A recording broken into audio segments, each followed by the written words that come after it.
Hi, I'm Robin Thompson. It is my pleasure to introduce our topic today and our distinguished panel. Our panel will be discussing forming and enforcing information governance policies. We've had a lot of fabulous sessions about that today. I know in my travels, I still encounter organizations who do not understand information governance or the importance of it. And it's one of the reasons why this conference is becoming the industry standard to learn about governance and all of its aspects. When I'm asked to define information governance, I don't think I defined it any differently than most of you do. What I have to say, it's a very broad term that represents a number of policies, processes, frameworks, structures, and audit controls that are all designed to maximize the value of the information of the organization while minimizing the risk associated with it. It's an overall business function that encompasses many communities of practice, including IT, risk, audit, legal, privacy. Information is a valuable asset. I think we all agree that rises and falls in value, such as the stock market commodity. So it's with great privilege and pleasure to moderate these distinguished experts. Just to briefly introduce our panel today, we have Ron Daniels, who is a senior analyst, records governance at Walgreens, highly experienced professional. Oh, I thought maybe I didn't have the right slide up, sorry. Leading research and revision of enterprise records retention for multiple business functions at Walgreens. He is joined by Richard Hogg, Global Information Governance Solutions Leader at IBM with over 15 years across records management and ECM, a frequent speaker and author. Last but not least, we have John Jablonski, who's a legal problem solver. I think if we were to go through these gentlemen's vitaes, we could spend the rest of the conference talking about them, so I promised them I would be brief in that. And I am Robin Thompson, your moderator. This is certainly the highlight of my 43 years in working in the legal profession, is being able to stand here with these experts. So with that being said, I'd like to ask Ron, how would you create an information governance program from a practical perspective? So from a practical perspective, you have to start with your knowledge base, and you need to understand where you sit. So there's a lot of resources available on the internet. Um, Information Coalition has an information book that they leverage and have a lot of resources available for people. There's Gartner. We can learn how to use Gartner for definitions and their assessments. And then also ARMA has a lot of resources available. Once you compile the resources that are available, you're able to learn more about the basis of information governance. And what I would do is I would do an audit of the business and just take a look at where it stands currently. And once that's understood, and just be honest with yourself, you don't have to start out stellar. You can just be honest and say we're not we have areas of improvement. And once you do that, you know where you need to go. And then just get out there and develop relationships with your business partners. So at Walgreens, we have over 25 business areas, and we develop, myself and my manager, it's a team of two of us, we develop those relationships in order to learn about the business and address their records needs.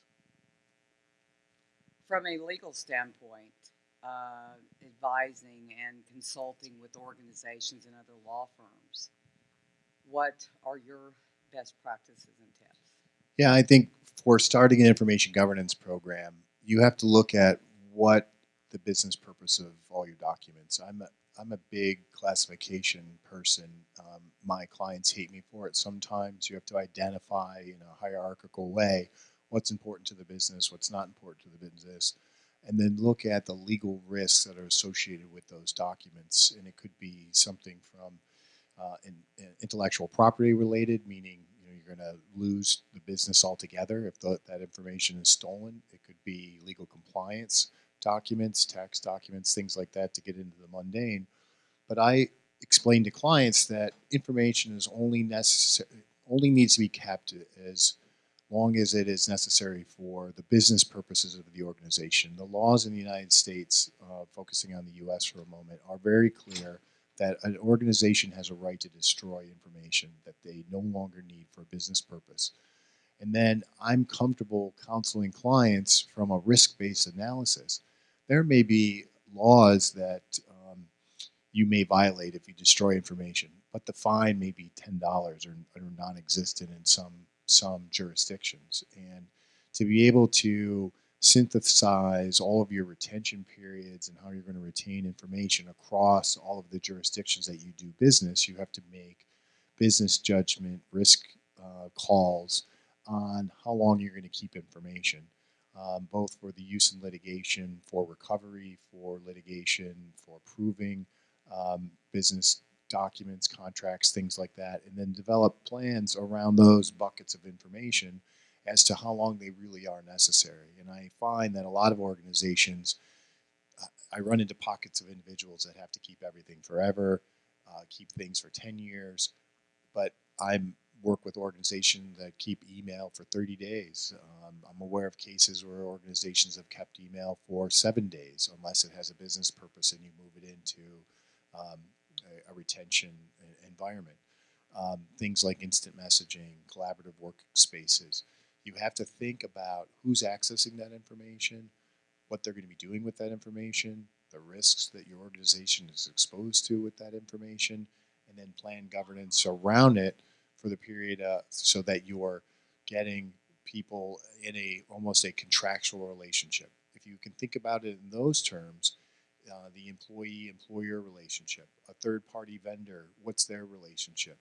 And if you can't define it with a contract, I've helped some clients develop for their collaborative workspaces click-wrap type agreements where they'll get a third-party partner that they do business with will get kicked out of the environment if they violate ethical rules of conduct, if they violate internal policies, so that you have some, from a legal perspective, how can I enforce the company's policies or protocols with respect to an environment that I'm giving folks access to? How can I enforce that on those individuals that are coming into my workspace? And, we think of if someone was disruptive at work, we would we would show them the door. Well, if they're disruptive in an online way or in a collaborative environment, how would it think through? How would I kick them out of the environment? Would I just turn them off? And then would they sue me if I just turned them off? And what would my defenses be if I just turned them off? Which is probably a good segue for technology. Absolutely. Thank you. Technology for policies, information governance. Technology is really an enabler. It lets you accelerate and get to the facts of your information faster. It's not a panacea.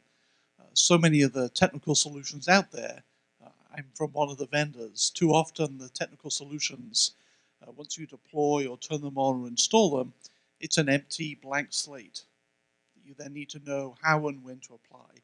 So technology isn't a panacea, but for policies particularly, technology can help you both rapidly understand what information do we have there today and where is it, letting you sample or get a more detailed inventory, getting you to be able to answer the fundamental governance question of what information do I have and where is it. So getting those facts first can help you understand and prioritize where do we need to review or define policies to apply on that information. Moving on to creating those policies, you may choose to use tools, technologies internally to map and manage and get to executable policies. You may have a policy function in legal or records management. Who here is from a records management background or function? So annually, you're probably looking at the laws, policies, regulations on the business. You're distilling them to a retention schedule that's available on the intranet, right? Available for everyone to use. Records management job done. Why aren't people applying those records policies? Because generally they're not executable. They're not specific to where the information, what it is. Again, you can use technology to assess and rationalize and get to those schedules internally, or you could choose to outsource the problem and use a range of external technology and service providers who simplistically you can tell them, I operate in this industry, in these countries or jurisdictions, and they can do the research and tell you what the policy should be for your business that you can then pick and choose, and they can give you updates automatically as well. So technology can help on that policy creation and management side. And then execution and applying those policies. The governance panacea is to make it automated and invisible. The last thing we want to do is put yet more burdens on end users to pick and choose and know when and what policies do I apply for information. So wherever you're looking at technology to be able to execute on all your information, prioritize from your assessment and business case, but always be able to automate, not put another burden on the end users. We got about 10 minutes left. What would we've talked about establishing information governance policies. What are your top tips for enforcing them once you have them in place? How do you recommend enforcing them? We can start with you, Richard, and pass to Ron. Thank you. The one with the mic. So again, the best enforcement is both making it automatic and invisible, so there's no burden on the end user, but also putting in place metrics and milestones and checkpoints. You can measure how are we doing in terms of classification, filtering, even disposal rates, and see where are we not applying policies. So get some fundamental metrics, again, focused on the facts of your information. From a practitioner standpoint, Ron, how do you enforce? So from a practitioner standpoint, I agree with Rich. It needs to be simple and doable by the end user. But I like to add the education aspect also. We need to educate our end users on the fundamentals of records management and information governance. They need to understand the concepts. They need to understand that there's a retention schedule, how it is applicable to their business area. And we need to educate them that if they have any questions, to reach out to us directly. If there's any major projects going on, any questions that they may have that may be specific to a new citation or a new business requirement, to reach out to us and let us know, hey, we have these questions. Can you come in? Can you educate us? Can you do a presentation on the things that we need to know to be adherent to the policy?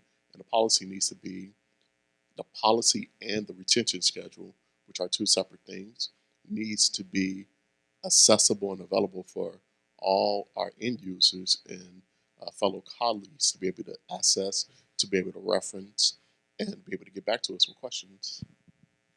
From the overall standpoint of defensibility and legal, what are your recommendations? Sure. So they make me the bad guy.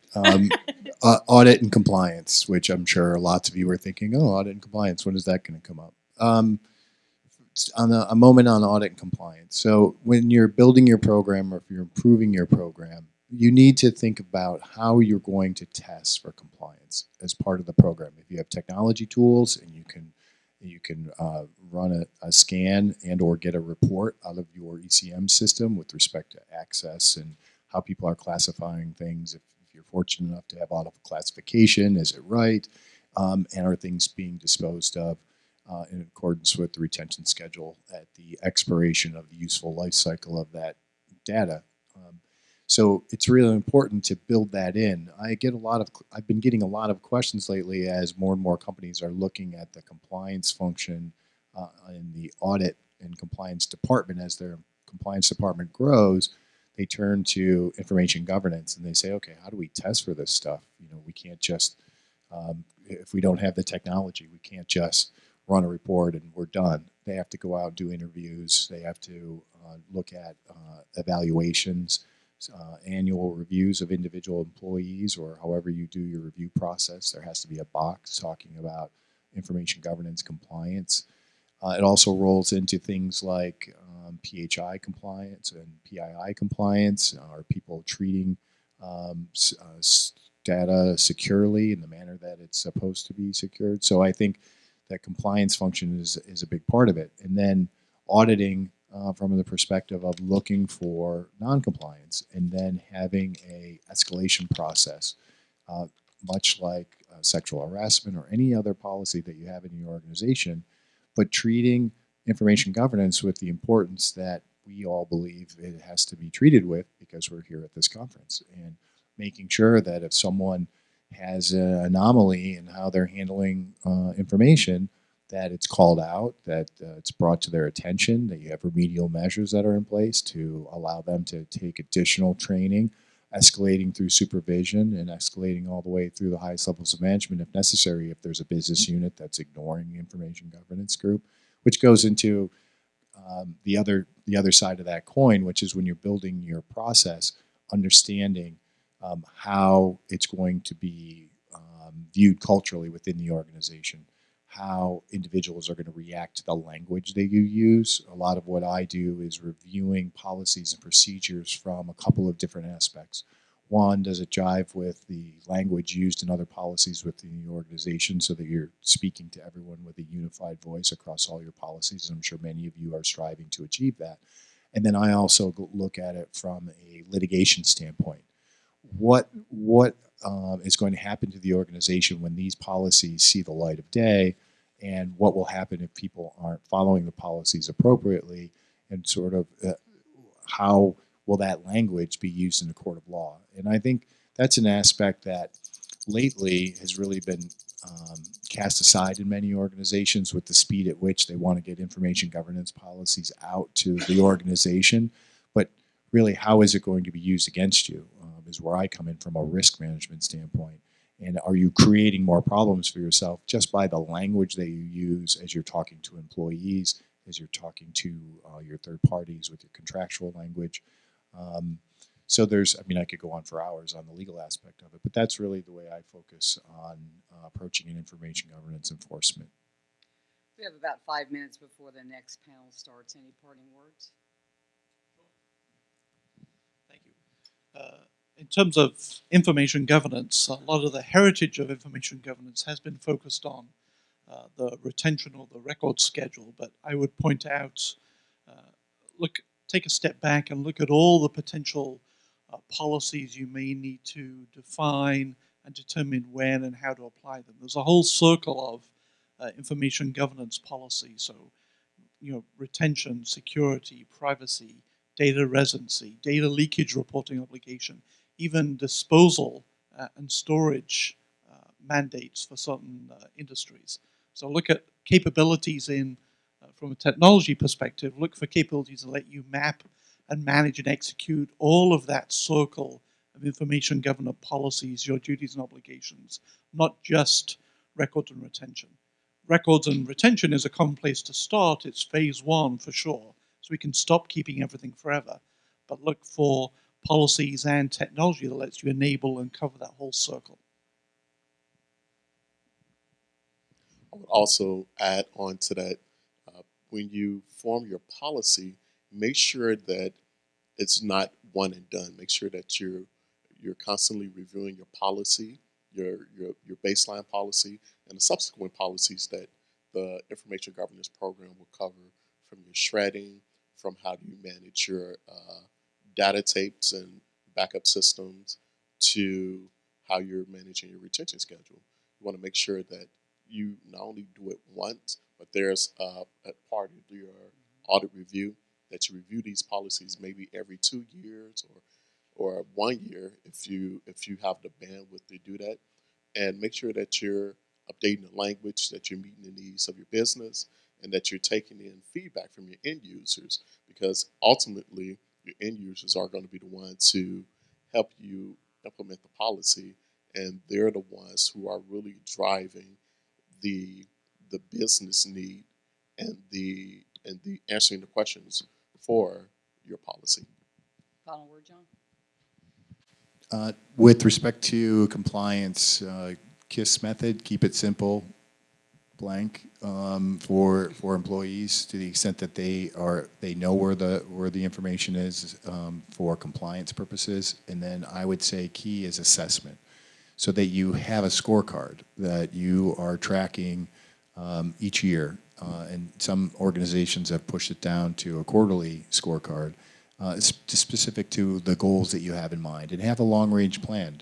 Bite off what you can chew, and make incremental change if necessary within your culture. and that will be more acceptable as you build support for your program versus, we're gonna go to a complete new system starting January 1 and forget about everything that we've been doing for 20 years. So incremental change and having a goal and assessing, all key. Fabulous. We'd like to thank you for attending the session today. We're moving over to Q&A, but how about a round of applause for Richard Hogg, Ron Daniels, and John Jablonski?